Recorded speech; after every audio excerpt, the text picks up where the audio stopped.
দর্শক, কেন একজন বৃদ্ধ মহিলা রাসূল সাল্লাল্লাহু আলাইহি ওয়াসাল্লামের ভয়ে তার বাড়ি থেকে পালিয়ে যেতে চেয়েছিলেন? তো চলুন জেনে আসি। মদিনার একটি ছোট্ট গ্রামে একজন বৃদ্ধা মহিলা তার বাড়ির দরজায় চুপচাপ বসেছিলেন। তার সামনে তার রাখা একটি বোঝাইকৃত বস্তা ছিল, যেন সে কোথাও যাওয়ার প্রস্তুতি নিচ্ছে। তার মুখে উদ্বেগের রেখা স্পষ্ট দেখা যাচ্ছিল। তার চোখে এক অদ্ভুত অস্থিরতা। সে বারবার এদিক ওদিক তাকিয়ে রইল, যেন সে কোনো ভয়ে পালিয়ে যেতে চায়। ধীরে ধীরে সে উঠে বস্তাটি তুলে নেয় এবং হাঁটতে শুরু করে। তার পা থমকে যাচ্ছিল। একটু দূরে যাবার পর সে ক্লান্ত হয়ে বসে পড়ে। ক্লান্ত নিঃশ্বাস ফেলে সে বিড়বিড় করে বলে, আমি জানি না আমি কি কখনো সেই লোকটির সাথে দেখা করব, এবং যদি সে কিছু বলে তাহলে আমার হৃদয়েও কি বদলে যাবে? তার হৃদয়ে কেবল একটি নাম প্রতিধ্বনিত হচ্ছিল, মুহাম্মদ। হ্যাঁ, একই নাম যা শুনলে আত্মা কেঁপে ওঠে, যার কথা সরাসরি হৃদয়ে যায়, যা একবার শুনলে ভুলে যাওয়া কঠিন হয়ে পড়ে। বৃদ্ধার চোখে ভয় ছিল। আমি আর এই শহরে থাকার কথা ভাবতেও পারছি না। যত তাড়াতাড়ি সম্ভব আমাকে এই জায়গা ছেড়ে চলে যেতে হবে। সে উঠে ধীরে ধীরে হাঁটতে থাকে, কিন্তু তার মুখে অস্থিরতা তখনও ছিল। তার মনে এখনও প্রশ্ন ছিল। সে কখনো মুহাম্মদ সাল্লাল্লাহু আলাইহি ওয়াসাল্লামের সাথে দেখা করেনি, কিন্তু তার নাম নিজেই তার আত্মায় আলোড়ন সৃষ্টি করেছিল।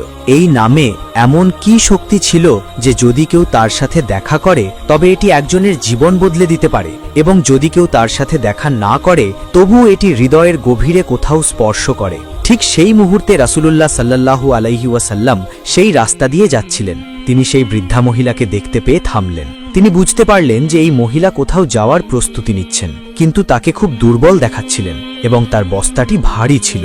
নবীজি নরম এবং মায়ার কণ্ঠে বললেন, আম্মাজান, আপনি কোথায় যাচ্ছেন?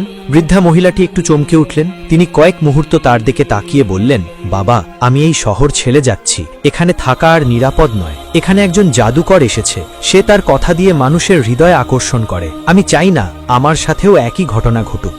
নবী সাল্লাল্লাহু আলাইহি ওয়াসাল্লাম মাথা নিচু করে বললেন। তিনি শান্ত থাকলেন এবং তার সব কথা শুনলেন। তারপর খুব শান্ত স্বরে বললেন, আম্মাজান, আমি কি আপনাকে সাহায্য করতে পারি? আপনার বস্তাটি বেশ ভারী দেখাচ্ছে। বৃদ্ধা মহিলা কয়েক মুহূর্ত ধরে তার দিকে তাকিয়ে রইলেন। তিনি মনে মনে ভাবতে লাগলেন, এই যুবকটি কেমন মানুষ? আজকাল কে কারো এত যত্ন করে? কিছুক্ষণ চিন্তা করার পর সে বলল, বাবা, তুমি যদি আমার বস্তাটি তোমার মাথায় বহন করো তাহলে আমার অনেক উপকার হবে। নবীজি হেসে এগিয়ে গেলেন এবং বস্তাটি তুলতে শুরু করলেন।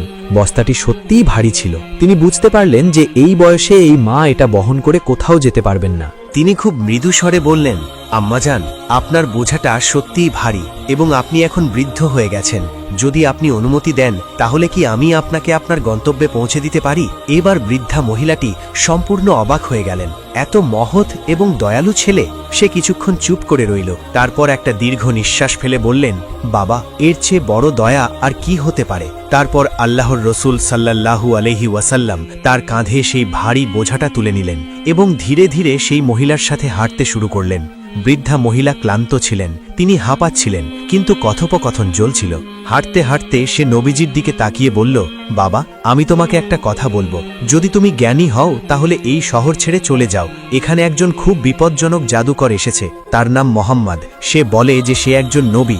সে আমাদের দেবতাদের সম্পর্কে মিথ্যে বলে এবং মানুষকে বিভ্রান্ত করে। নবীজি চুপ করে শুনলেন। তিনি কোনো উত্তর দিলেন না। তার মুখে শুধু প্রশান্তি। কিছুক্ষণ পর মহিলাটি আবার বললেন, তার কথায় এমন জাদু আছে যে যে একবার তার কথা শুনবে সে তার হয়ে যাবে। ঈশ্বর জানেন কত মানুষ তার ফাঁদে পড়েছে। সে অনুতপ্ত স্বরে মাথা নাড়ল, যেন সে তাকে একটি বড় বিপদ সম্পর্কে সতর্ক করছে। নবীজি তখনও চুপ করে রইলেন। তিনি একটিও কথা বললেন না। মহিলাটি এবার একটু গম্ভীর হয়ে বললেন, বাবা, আমি সারা জীবন আমার দেবতাদের পূজা করেছি। আমি চাই না এই বয়সে আমার বিশ্বাসে কোনো পরিবর্তন আসুক। আমিও আমার পূর্বপুরুষদের মতোই জীবন যাপন করতে চাই। আমি মোহাম্মদের কথায় বিভ্রান্ত হতে চাই না। আমি তোমাকেও ব্যাখ্যা করছি ছেলে, তার কাছ থেকে দূরে থাকো। পুরো যাত্রা জুড়ে সেই বৃদ্ধা মহিলা যুবকটিকে কেবল একটি কথাই ব্যাখ্যা করতে থাকেন। মুহাম্মদ নামে এক ব্যক্তি এই শহরে এসেছেন। তিনি বলেন যে তিনি একজন নবী এবং আরও অনেক কিছু। তিনি আমাদের পূর্বপুরুষদের শ্রদ্ধেয় দেবতাদের মিথ্যাবাদী বলেন। তিনি মানুষকে ধোঁকা দেন।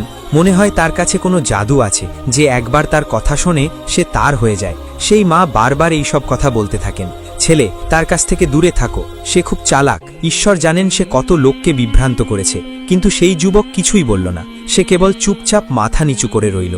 বৃদ্ধার বোঝা কাঁধে বহন করে ধীরে ধীরে হাঁটতে লাগল, যেন সে কিছুই শোনেনি। দীর্ঘ ভ্রমণের পর দুজনেই তাদের গন্তব্যে পৌঁছে গেল। যুবকটি ধীরে ধীরে আম্মার বস্তাটি নামিয়ে দিল, এত সাবধানে যাতে সে কোনো সমস্যার সম্মুখীন না হয়। তারপর সে চুপচাপ ফিরে যেতে লাগল। বৃদ্ধা মহিলাটি অবাক হয়ে গেল। বাছা, একটা কথা বলো, তুমি কে? তুমি আমাকে তোমার নামও বলনি। তুমি এত বোঝা বহন করেছ, তুমি এত সাহায্য করেছ।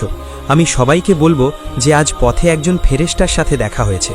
যুবকটি মৃদু হেসে বলল, মা, নাম জেনে আপনি কি করবেন? আপনার কাজ শেষ হয়েছে। কিন্তু মহিলাটি অনড় ছিল। না বাছা, আমি জানতে চাই। তুমি এত ভালো, এত ভদ্র, আমি অবশ্যই তোমার নাম জানতে চাই। যুবকটি কয়েক মুহূর্ত চুপ করে রইল। তারপর খুব মৃদু স্বরে বলল, মা, আপনি যাকে সারা পথ গালি দিচ্ছিলেন, যাকে আপনি জাদুকর, মিথ্যাবাদী, প্রতারক বলছিলেন, আমি সেই ব্যক্তি, আমি মুহাম্মদ। বৃদ্ধা অসাড় হয়ে গেল। তার ঠোঁট কাঁপতে লাগল, তার চোখ বড় হয়ে গেল, তার গলা শুকিয়ে গেল। তুমি মুহাম্মদ? রাসূলুল্লাহ সাল্লাল্লাহু আলাইহি ওয়াসাল্লাম হেসে মাথা নত করলেন। হ্যাঁ মা, আমি মুহাম্মদ। মহিলাটির পুরো পৃথিবী যেন থেমে গেছে। মহিলাটি মনে করতে লাগলেন কিভাবে তিনি তাকে অপমান করেছিলেন। তিনি যা বলেছিলেন আর সেই ব্যক্তিটি কোনো উত্তর না দিয়ে এবং অভিযোগ না করে তার বোঝা বহন করতে থাকলেন। চুপচাপ সবকিছু শুনছিলেন। মহিলাটির চোখ থেকে গরম অশ্রু ঝরতে লাগল।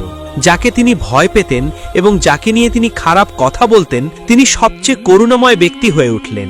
এখন তিনি আর দাঁড়াতে পারলেন না। কাঁপতে কাঁপতে তিনি রাসূলুল্লাহ সাল্লাল্লাহু আলাইহি ওয়াসাল্লামের কাছে মাথা নিচু করে বসলেন। তার পায়ের ওপর হাত রেখে তিনি কাঁপতে লাগলেন। আমি সারা পথ আপনাকে গালি দিয়েছি, অপমান করেছি, এবং আপনি একবারও কিছু বলেননি। বরং আপনি আমাকে সাহায্য করেছেন, আমার বোঝা বহন করেছেন। আমার কি বোঝা উচিত ছিল না যে একজন সত্যিকারের মহান ব্যক্তি এমনই হন? রাসূলুল্লাহ সাল্লাল্লাহু আলাইহি ওয়াসাল্লাম খুব বিনয়ের সাথে বললেন, হে মা, আপনি কি বলেছেন তা আপনি জানতেন না। যে জানে না তাকে যদি ধৈর্যের সাথে ব্যাখ্যা করা হয়, তাহলে একদিন তিনি অবশ্যই সত্য চিনতে পারবেন। বৃদ্ধা মহিলার কান্না থামছিল না। তিনি একটা দীর্ঘ নিঃশ্বাস ফেললেন। তারপর গভীর যন্ত্রণার সাথে বললেন, আমি অনেক বড় ভুল করেছি। আমাকে মিথ্যা শেখানো হয়েছিল।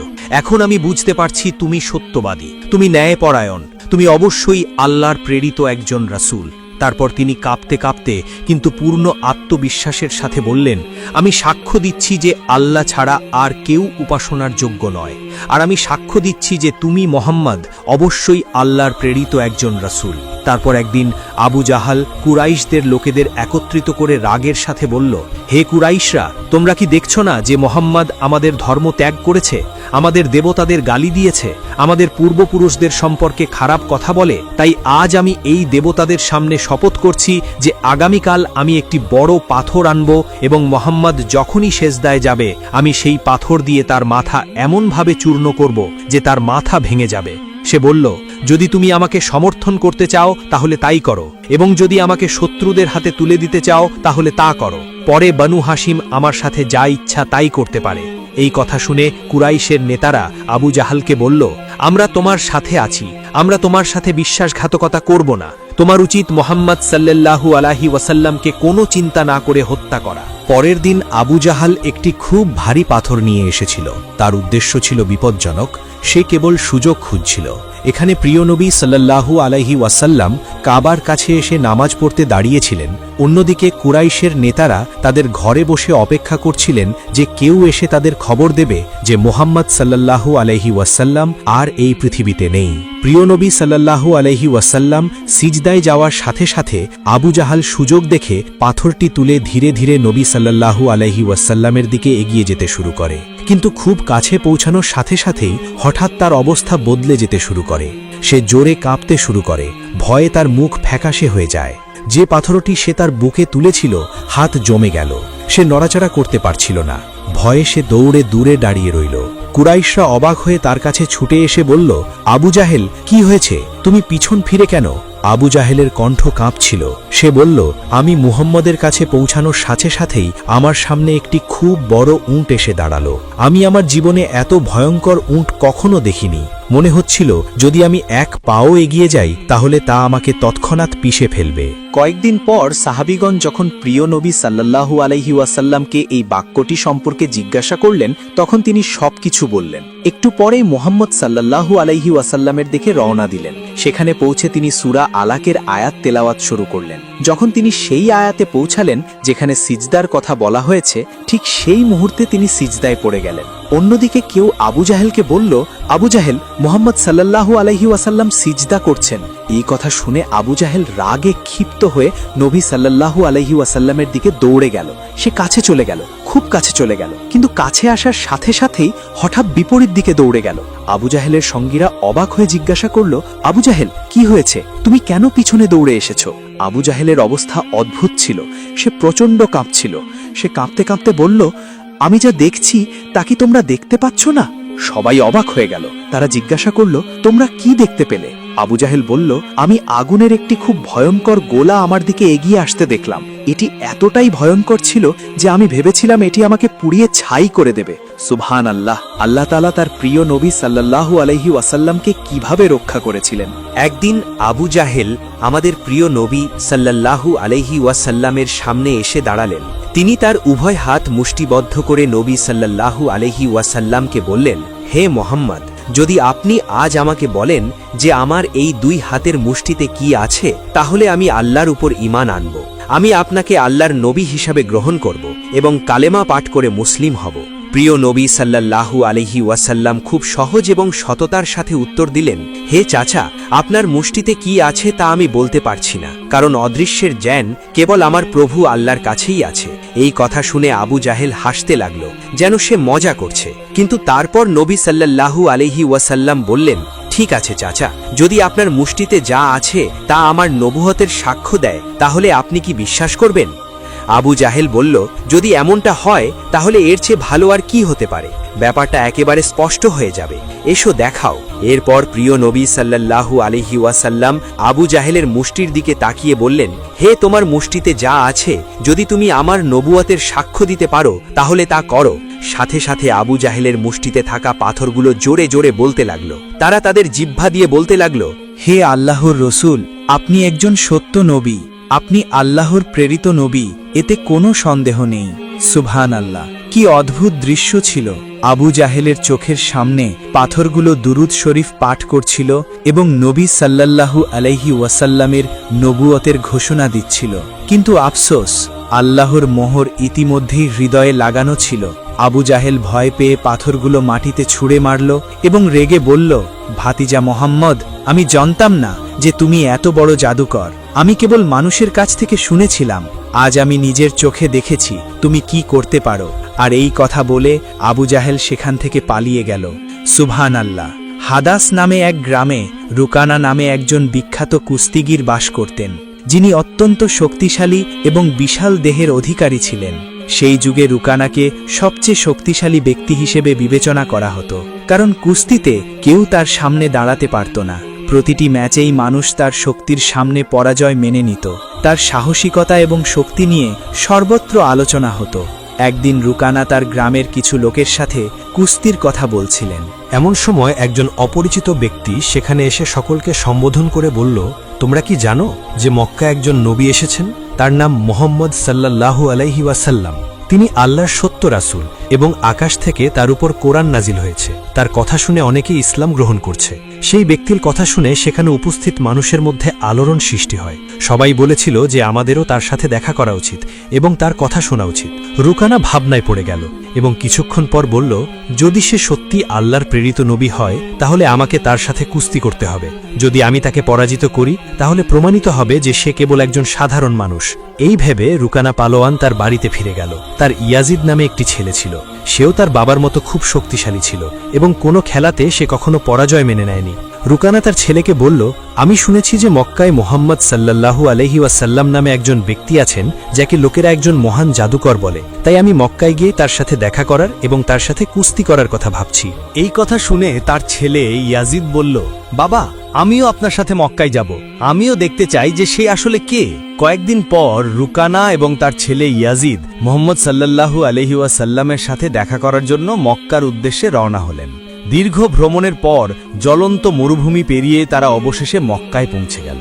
কিন্তু মক্কায় পৌঁছে রুকানা অনুভব করলেন যে তার হৃদয়ে এক অদ্ভুত শান্তি প্রবেশ করেছে। তিনি আরও অনুভব করলেন যে মক্কাবাসীদের মুখে এক ভিন্ন রকমের উজ্জ্বলতা বিরাজ করছে। মনে হচ্ছিল যেন এই শহরের পরিবেশ আল্লাহর রহমতের সুবাসে ভরে উঠছে। মক্কার পরিবেশ দেখে রুকানা তার ছেলেকে বললেন, তিনি ইয়াজিদকে বললেন, হে পুত্র ইয়াজিদ, আমার মনে হয় এই জায়গাটি খুবই সুন্দর। আমার ভেতরে এক অনন্য শান্তি অনুভব হচ্ছে। ইয়াজিদও মাথা নাড়িয়ে বললেন, বাবা, আমিও একই অনুভূতি অনুভব করছি। এত শান্তি এবং এত আনন্দময় পরিবেশ আমি আগে কখনো দেখিনি। একই সাথে তিনি কিছু লোককে দেখতে পেয়ে তাদের কাছে গিয়ে জিজ্ঞাসা করলেন, আপনি কি আমাদের বলতে পারেন আমরা মুহাম্মদ সাল্লাল্লাহু আলাইহি ওয়াসাল্লামকে কোথায় পাব? লোকেরা উত্তর দিল, আপনি কে এবং কোথা থেকে এসেছেন? রুকানা বলল, আমার নাম রুকানা, আমি অনেক দূর থেকে এসেছি এবং আমি একজন বিখ্যাত কুস্তিগীর। এই কথা শুনে লোকেরা বলল, আমাদের নবী মুহাম্মদ সাল্লাল্লাহু আলাইহি ওয়াসাল্লাম আল্লাহর প্রেরিত একজন রাসূল এবং এই সময় মসজিদে উপস্থিত আছেন। এই কথা শুনে রুকানা এবং ইয়াজিদ মসজিদের দিকে এগিয়ে গেলেন। যখন তারা মসজিদে প্রবেশ করল তখন তারা একজন শান্ত ও উজ্জ্বল মুখ নিয়ে ব্যক্তিকে বসে থাকতে দেখল। তার মুখে এমন হাসি ছিল যে হৃদয় প্রশান্ত হয়ে উঠল। মনে হচ্ছিল যেন তিনি সবাইকে স্বাগত জানাচ্ছেন। রুকানা মনোযোগ সহকারে তাকালো এবং বুঝতে পারল যে এই সেই ব্যক্তি যার সম্পর্কে সে শুনেছিল। সে তার কাছে গেল এবং তাকে শ্রদ্ধার সাথে সালাম করল। এই কাজ করতে করতে সে বলল, হে মোহাম্মদ, আপনি কি সেই ব্যক্তি যার সম্পর্কে আমি মানুষের কাছ থেকে শুনেছি? লোকেরা বলে যে আপনি আল্লাহর প্রেরিত একজন রাসূল। মুহাম্মদ সাল্লাল্লাহু আলাইহি ওয়াসাল্লাম খুব নরম স্বরে উত্তর দিলেন, হ্যাঁ, আপনি ঠিকই শুনেছেন, কিন্তু আপনি কে এবং আপনি কোথা থেকে এসেছেন? রুকানা গর্বের সাথে বলল, আমি অনেক দূর থেকে আপনার খোঁজে এসেছি। আমার নাম রুকানা এবং আমি এই যুগের সবচেয়ে শক্তিশালী কুস্তিগীর। আজ পর্যন্ত আমি কখনো কোনো কুস্তিতে পরাজয় স্বীকার করিনি। রাসূল পাক সাল্লাল্লাহু আলাইহি ওয়াসাল্লাম মুচকি হেসে বললেন, রুকানা, আগে বসো, তারপর তোমার কথা বলবো। রুকানা ভাবতে লাগলো, এই লোকটা আমার সাথে কি নিয়ে কথা বলতে চায়। তারপর মুহাম্মদ সাল্লাল্লাহু আলাইহি ওয়াসাল্লাম খুব নরম স্বরে বললেন, রুকানা, আল্লাহকে ভয় করো। তোমার শরীরের যে শক্তি আছে তা সেই আল্লাহই দিয়েছেন, যিনি তোমাকে এত বড় কুস্তিগীর বানিয়েছেন। সেই মহান আল্লাহর সামনে মাথা নত করো, তার উপর বিশ্বাস রাখো এবং আমাকে তার রাসূল মনে করো। রুকানা অবাক হয়ে বলল, সে বলল, হে মোহাম্মদ, তুমি কি বলছো? আমি এখানে কেবল কুস্তি করতে এসেছি। আমি শুনেছি যে তুমি আল্লাহর প্রেরিত একজন রাসূল এবং তোমার কিছু বিশেষ ক্ষমতা আছে, তাই আমি ভেবেছিলাম যে তোমার সাথে আমার কুস্তি করা উচিত। কিন্তু তুমি আমাকে ইসলাম গ্রহণ করতে বলছো? মায়ার নবী মুহাম্মদ সাল্লাল্লাহু আলাইহি ওয়াসাল্লাম মৃদুস্বরে বললেন, রুকানা, তুমি আমার সাথে কুস্তি করতে চাও, কিন্তু এটা আমার কাজ নয়। কুস্তি করা কুস্তিগীরদের কাজ এবং আমি কুস্তিগীর নই। রুকানা হেসে বলল, হে মোহাম্মদ, আমি এখানে এসব শুনতে আসিনি। আমি শুনেছি যে তুমি খুব শক্তিশালী এবং তুমি জাদুও জানো। যদি তুমি সত্যি আল্লাহর রাসূল হও তাহলে তোমার শক্তি দিয়ে কুস্তিতে আমাকে পরাজিত করো। মুহাম্মদ সাল্লাল্লাহু আলাইহি ওয়াসাল্লাম হেসে বললেন, রুকানা, তুমি এত জেদি, তাই আমি এক শর্তে তোমার সাথে কুস্তি করতে প্রস্তুত। রুকানা কৌতূহলী হয়ে জিজ্ঞাসা করলেন, শর্ত কি? নবী সাল্লাল্লাহু আলাইহি ওয়াসাল্লাম বললেন, যদি তুমি আমার কাছে কুস্তির খেলায় হেরে যাও তাহলে তোমাকে ইসলাম গ্রহণ করতে হবে এবং আমাকে আল্লাহর প্রেরিত রাসূল হিসেবে মেনে নিতে হবে। এই কথা শুনে রুকানা ভাবছিল, এই সাধারণ মানুষটি কিভাবে আমাকে পরাজিত করতে পারে? এই সাধারণ মানুষটি আমার প্রশস্ত বুক, শক্তিশালী হাত পা এবং আশ্চর্যজনক শক্তির সামনে দাঁড়াতে পারবে না। আমি বিশ্বের সবচেয়ে শক্তিশালী কুস্তিগীর এবং আজ পর্যন্ত কেউ আমাকে হারাতে পারেনি। সে একজন কুস্তিগীরও নয়, তাহলে সে আমার সাথে কিভাবে কুস্তিতে পারবে? এই কথা ভেবে রুকানা মুহাম্মদ সাল্লাল্লাহু আলাইহি ওয়াসাল্লামকে উপহাস করে গর্বিত সুরে বলল, ঠিক আছে, আমি তোমার শর্ত মেনে নিচ্ছি। যদি তুমি আমাকে পরাজিত করো তাহলে আমি তোমাকে আল্লাহর রাসূল হিসাবে গ্রহণ করব এবং ইসলাম গ্রহণ করব। এরপরে কুস্তির জন্য একটি বড় মাঠ প্রস্তুত করা হয়েছিল। মক্কা এবং আশেপাশের অঞ্চলের লোকেরা এই খেলা দেখতে ভিড় জমায়। সবাই জানতে আগ্রহী ছিল কি হবে। লোকেরা জানত যে রুকানা তার শক্তির জন্য বিখ্যাত ছিল, কিন্তু তারা দেখতেও চেয়েছিল যে মুহাম্মদ সাল্লাল্লাহু আলাইহি ওয়াসাল্লাম কিভাবে লড়াই করবেন। তারপর সঠিক সময়ে লড়াই শুরু হয়। দয়ালু নবী মুহাম্মদ সাল্লাল্লাহু আলাইহি ওয়াসাল্লাম এবং রুকানা মাঠে প্রবেশ করলেন। রুকানা আক্রমণ করার জন্য এগিয়ে গেলেন, কিন্তু তারপর রাসূলুল্লাহ সাল্লাল্লাহু আলাইহি ওয়াসাল্লাম সহজেই রুকানাকে ধরে ফেললেন এবং এক ঝটকায় তাকে তুলে মাটিতে ফেলে দিলেন। রুকানা বিশ্বাস করতে পারছিলেন না যে তিনি এত সহজেই পড়ে গেলেন। তিনি নিজেকে ধরে রাখার চেষ্টা করলেন, কিন্তু তিনি অনুভব করলেন যে তার অর্ধেক শক্তি শেষ হয়ে গেছে। রাসূলুল্লাহ সাল্লাল্লাহু আলাইহি ওয়াসাল্লাম হাসি মুখে বললেন, হে রুকানা, তুমি হেরে গেছো। তুমি কি এখনো যুদ্ধ চালিয়ে যেতে চাও? কেন তুমি তোমার পরাজয় মেনে নিয়ে ইসলাম গ্রহণ করছো না? কিন্তু অহংকারী রুকানা বলল, না, এটা কেবল একটি কাকতালীয় ঘটনা। আমাকে আরেকটি সুযোগ দাও। এবার আমি তোমাকে পরাজিত করব। রাসূলুল্লাহ সাল্লাল্লাহু আলাইহি ওয়াসাল্লাম বললেন, ঠিক আছে, আমি তোমাকে আরেকটি সুযোগ দিচ্ছি, কিন্তু এবারও যদি তুমি হেরে যাও তাহলে তোমাকে তোমার পরাজয় মেনে নিয়ে ইসলাম গ্রহণ করতে হবে। লোকেদের দৃষ্টি আবার যুদ্ধের দিকে নিবদ্ধ ছিল।